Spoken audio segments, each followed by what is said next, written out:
পৃথিবীর ভূখণ্ড থেকে আরেক স্বৈর শাসকের পতন হলো। শমস শহর দখলের পর সিরিয়ার রাজধানী দামেস্কে ঢুকতে শুরু করেছেন দলে দলে মুসলিম মুজাহিদরা। তারা দামেস্কের সন্নিকটে সেদনায়া কারাগারে ঢুকে বন্দীদের মুক্ত করে দিয়েছেন। আলহামদুলিল্লাহ, বিদ্রোহীদের আক্রমণের মুখে দামেস্ক ছেড়ে পালিয়ে যেতে বাধ্য হয়েছে স্বৈর শাসক প্রেসিডেন্ট বাশার আল আসাদ। তবে আনুষ্ঠানিক ঘোষণা না হলেও এর মাধ্যমে তার দীর্ঘ 24 বছরের শাসনের অবসান হয়েছে বলে ধারণা করা হচ্ছে।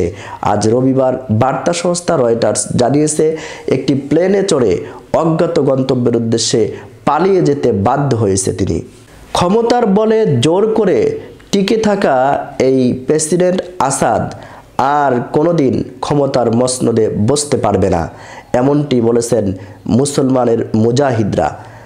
এক বিবৃতিতে তারা আরও বলেন, আমরা সেদনায়া কারাগারে অত্যাচার নির্যাতন এগুলির অধ্যায়ের সমাপ্তি ঘোষণা করেছি এবং এদেশের মানুষের উপরে জুলুম অত্যাচার নির্যাতন চালাচ্ছিল এবং বেশ কিছু মসজিদে আজান পর্যন্ত বন্ধ করে দিয়েছিল। আমরা এগুলোর অবসান ঘটাতে পেরেছি এবং স্বৈর শাসককে আমরা দেশ ছেড়ে পালাতে বাধ্য করেছি। অধিকাংশ গোষ্ঠীগুলির মতে ওই কারাগারের সিরিয়ার সরকারি বাহিনী বন্দীদের উপর ভয়ঙ্কর নির্যাতন করত।